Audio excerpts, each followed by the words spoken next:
Our focus question, Mrs. Copeland asked her students the following statistical question. Ooh, there we go. What is your favorite type of movie? Determine the mode of the given data. All right, so what we're going to see here is comedy. If you look here, comedy is this green little bar graph. So we're looking at a bar graph now. This is up to that 4. So that means 4 people like comedies. So 4.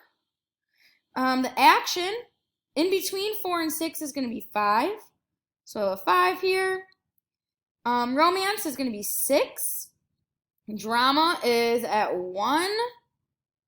And sci-fi or science fiction is at 4. So our numbers that we have are in order from least to greatest. We have a 1, a 4, 4 again, a 5, and a 6. So what is the mode? Well, the mode is going to be the number we see the most of.